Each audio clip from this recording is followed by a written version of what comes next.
Oke, selamat datang di The Kesda Podcast. Kali ini kita kedatangan tamu ya, Dr. Sudi. Seorang dokter yang suka punya passion lain. Yang mungkin passionnya ini bukan di kedokteran, tapi di mainan barang-barang lawas. Bisa dibilang sejarawan ya dok ya? Jauh lah. Jauh dari situ ya. Tapi tiap postingannya hampir tiap hari sejarah. Dokter Sudi sama Pak Lintu ya. Pak Lintu dokter ya. Dokter Lintu. Dene gede. Dene gede. Sama-sama DR-nya tapi di depan. Di depan.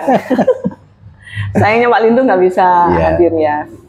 Tapi nggak apa-apa. Besok eventnya kita pasti ke sana. Pak Lintu itu dokter ini ya, dokter. Dosen juga di Universitas Petra ya. Petra. Halo Pak Lintu. Kita rasan-rasan dikit. Sekarang ke ini ya, ke eventnya yang besok tanggal 11. Iya. Di kafe mana, Pak Dok? Di Kafe Limasan. Daerah Sidodadi ya. Iya. Yang Sidoarjo rumahnya itu harus datang. Yang suka sejarah ya, yang suka batik juga. Kenapa batik sih dok? Iya. Mau dijawab singkat apa dowo? Panjang. Lumayan panjang. Tapi nanti kalau kepanjangan nanti eventnya nggak seru. Oh iyalah. Apa ya, dikit-dikit tapi enak gitu. Semula sih sebenarnya sama Mas Lintu udah lama sih. Kebetulan tetangga perumahan.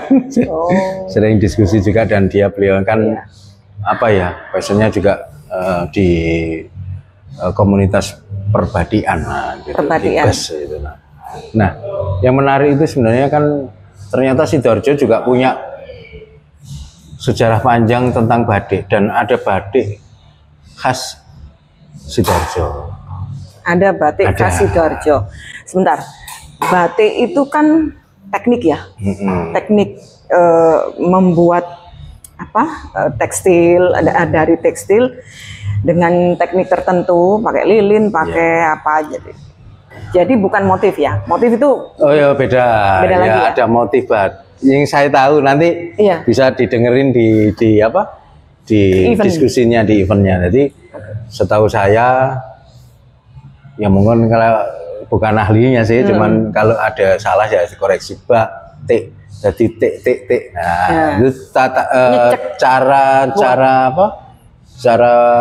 itu tadi metodologi untuk pewarnaan salah satunya mewarnai kain ya kan. Oke. Salah satu yang mungkin umum sih ya batik-batik, ada porselan dan ada yang batik pasisiran, batik. Bahkan ada batik Belanda loh. Batik Belanda. Belanda itu ada. Tekniknya sama. Tekniknya sama. Kayaknya perlu dibahas lebih lanjut itu aja. Gitu. Oke. Batik Belanda, batik Sidoarjo. Ya, batik Sidoarjo sekarang tekniknya sama ya. Ada beberapa teknik yang setahu saya yang memang hampir sama, tapi yang khas itu sebenarnya malah justru yang setahu saya yang memang dibuat di Sidoarjo, tapi untuk konsumsi yang berikutnya itu ceritanya. Berikutnya, era berikutnya. Bukan, jadi tidak khusus untuk Sidoarjo. Tidak khusus untuk Sidoarjo. Namanya tak bocorin ya dulu namanya batik Storjoan. Storjo. Bukan setor. Tulisannya kan Sidoarjo itu kan lambe nih wong rada ribet. Ngomongnya Storjo. Iya. Jadi yang terkenal kan ada batik itu tidak hanya Storjo, ada juga batik Kenongo. Ada batik Tenggulunan, ada batik yang daerah tengah kota itu. Bahkan ada yang yang mungkin diduga terkuat literasi saya musik balik itu di daerah Kedung Cangkring. Kedung Cangkring itu bahkan mengklaim namanya batik Mongol karena keturunannya juga dari konon katanya keturunan Mongol. Ada pendatang. Iya. Ada pendatang. Ya. Ini campuran. Tapi ada kaitannya dengan motif ya itu.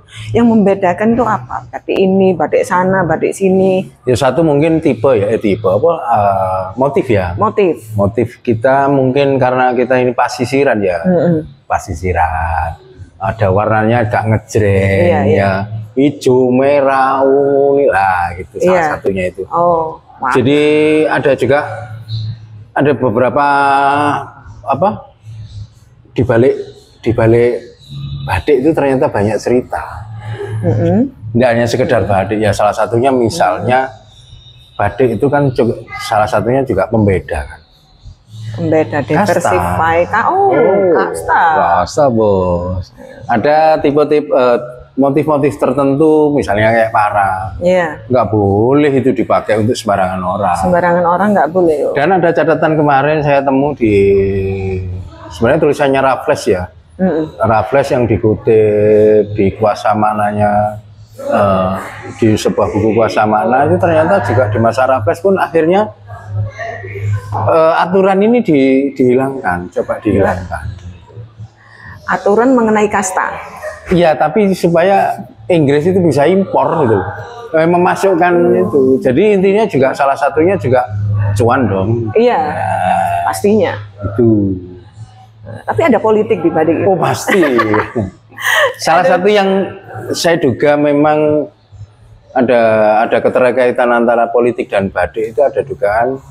Saya masih memperdalami apakah itu asumsi ini benar apa enggak, itu adalah keterkaitan dengan syariat Islam. Syarikat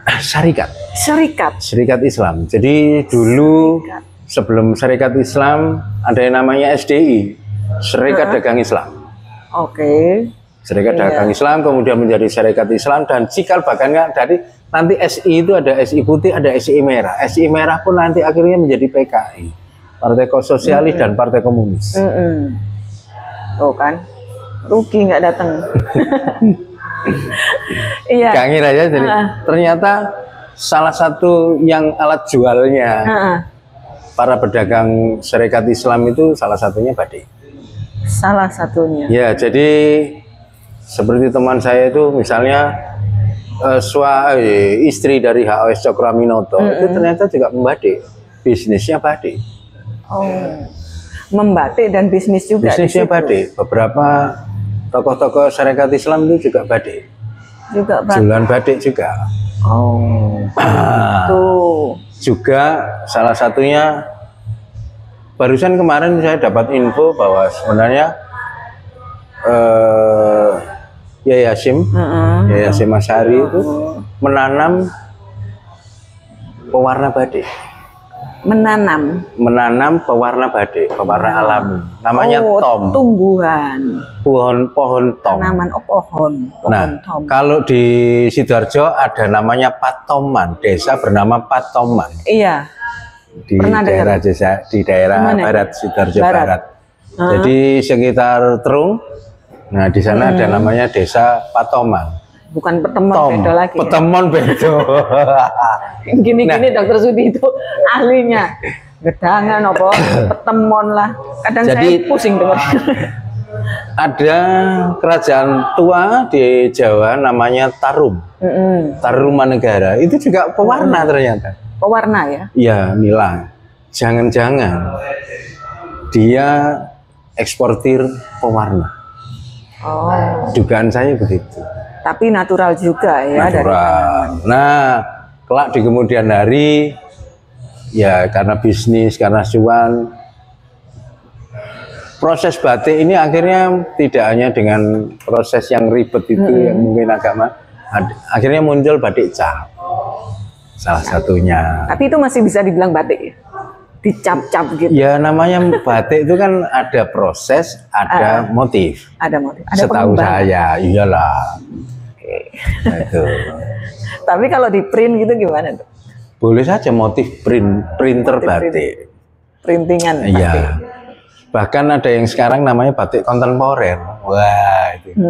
Ya semuanya kan juga. Nah, ini yang menjadi dilema nanti di diskursus yang lain. tentang batik. Nggak sabar sebenarnya pengen nanya semuanya. Ya untung Pak Lintunya nggak datang. Kalau datang tak tanyain semua, besok eventnya kasih itu. Oke. Tadi kenapa batik ya? Ini juga nantinya bisa memicu kesadaran masyarakat supaya lebih menghargai ya produk-produk dalam negeri. Ya kalau saya bilang ini ya ciri khas. Ciri khas ya. Ya kalau ada motif yang asli Sidoarjo, kenapa nggak kita angkat? Wong kita punya.